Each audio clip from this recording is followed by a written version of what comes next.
Boa tarde a todos. O vídeo desse dia não é sobre política, literalmente, mas é sobre como a mídia tem um papel de influência na cabeça das pessoas. Eu vou tomar por base três casos que repercutiram bastante, dois recentemente e um nem tanto. O primeiro caso que eu queria tomar é o do youtuber Monark, né? Como ele foi censurado, destruído por uma frase em que a discussão era basicamente a seguinte: como é possível você ter num país um partido que é socialista, comunista, marxista, e não ter um partido nazista? Por que que um é proibido e o outro não é? Com base nisso, ele disse que defendia a liberdade de expressão e que, já que tem um partido socialista marxista, deveria também haver um partido nazista. Isso é uma opinião clara, e como existe nos Estados Unidos, existem partidos nazistas, existem partidos marxistas, e eles coexistem. Não, por mais que sejam partidos que não valorizam a democracia, uma democracia pressupõe que você possa discutir assuntos.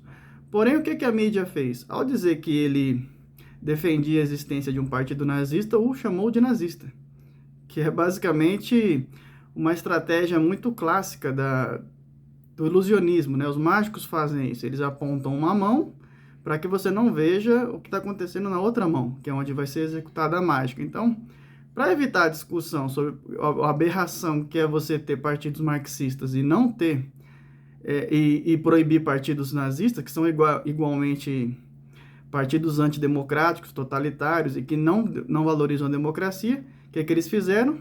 Jogaram um rótulo de nazista no mensageiro, acabaram com a discussão e, por consequência, basicamente destruíram o podcast dele, que era um podcast que, querendo ou não, é concorrente da mídia. Então, aproveitaram tudo isso aí para fazer o que nós chamamos de dois patos, né, com um tiro só.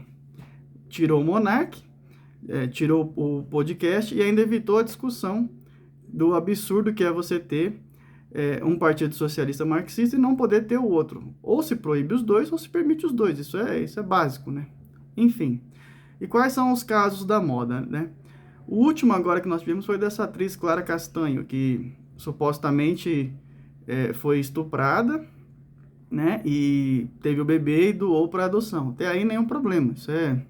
Isso é o que a lei permite, né? Que a lei permite que quem não quer ser mãe e pai possa fazer a doação do seu bebê a partir do nascimento, até porque tem muitas famílias que aguardam esses bebês. Contudo, o que é estranho nessa história é que até agora não apareceu o suposto estuprador. Pela notícia, ela sequer fez uma denúncia na delegacia de estupro. Por que que ela não fez a denúncia? Isso é esquisito, não? É porque essa história do estupro só veio depois do fato da criança ter nascido.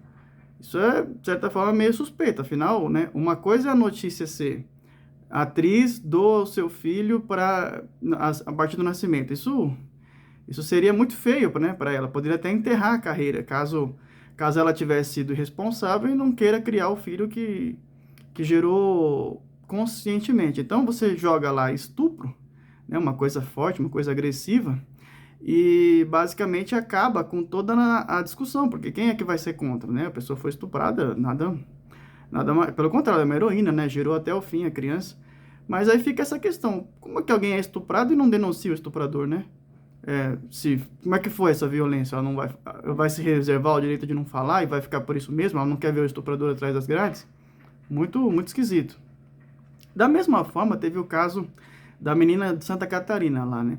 Essa aí é até mais fácil saber que tem coisa esquisita, porque a fonte é o Intercept, né? O Intercept foi o mesmo que fez aquela reportagem da Mariana Ferrer lá, dizendo que o juiz era um monstro, que o advogado era um monstro, que ela foi vítima de estupro porque o empresário rico, aquela narrativa toda progressista sem vergonha, e no fim, né, quando foi se averiguar, ela teve uma relação consensual e queria, porque o cara era rico, ganhar dinheiro em cima. Só que essa história não vende. O que vende é a coitada da menina estuprada foi vítima de uma violência jurídica, né? Inclusive o Gilmar Mendes, à época, fez todo um teatro dizendo que era um absurdo, que a justiça não podia se prestar a isso.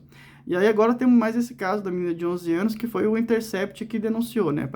vilanizar a juíza, né? Onde já se viu, querer que a criança terminasse a gestação, como se fosse uma decisão fácil da juíza, né? Ter que escolher entre um aborto de um bebê de 22 semanas e que poderia até arriscar a vida da própria mãe e tentar ver se ela conseguia segurar mais um pouco para poder fazer um parto. Quem conhece de bebês natimortos sabem que depois de uma certa idade, nem cesariana não pode ser feita, né? O parto é normal, é agressivo, porque o bebê já está formado, não dá para simplesmente tirar como se fosse tirar uma amígdala ou como se fosse tirar um pedaço do apêndice. Não é assim, é um bebê, né? Só que a sina desse pessoal progressista por aborto é algo absurdo, né? E aí, talvez a história não seja tão bonitinha como eles contam, né? Talvez seja apenas provavelmente o pai da criança, que também não apareceu, o suposto estuprador, né? O que é muito esquisito, porque na matéria falava que a juíza, para garantir que a criança não fosse mais estuprada, a família tinha que dar garantias disso. E a garantia foi sair de casa, ou seja, o que é esquisito, porque se eles sabem quem que é o estuprador, a menina não precisaria sair de casa, ele estaria preso. O que nos leva a crer que provavelmente o pai da criança tem a mesma idade da menina, ou pouca diferença. E que a relação entre eles foi consensual, apesar da idade deles. E gerou um filho disso. Só que se você conta essa história, provavelmente a população iria ficar contra a menina, né? Ou contra os pais da menina que queriam fazer o aborto a todo custo e a favor da juíza. Então, para poder vilanizar a juíza, o que é que você joga? Estupro.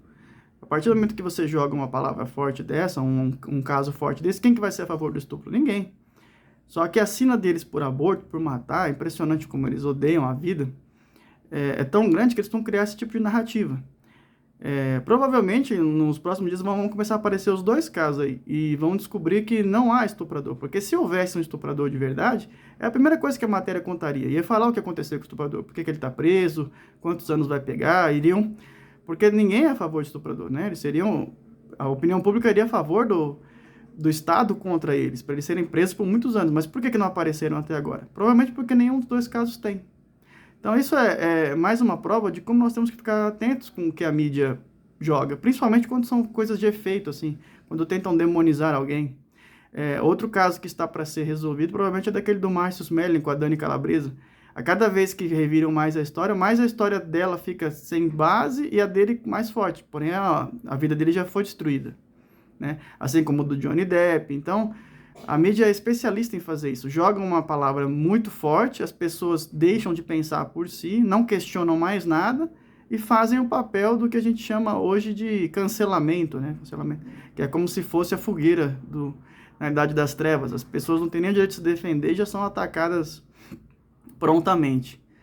Então fica a dica aí, antes de sair fazendo retweet, saindo fazendo textão, em prol cuidado com as fontes, cuidado com o que a mídia faz. A mídia é especialista em distorcer as coisas para poder criar uma certa narrativa.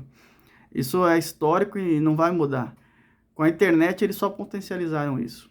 Um abraço, fiquem com Deus.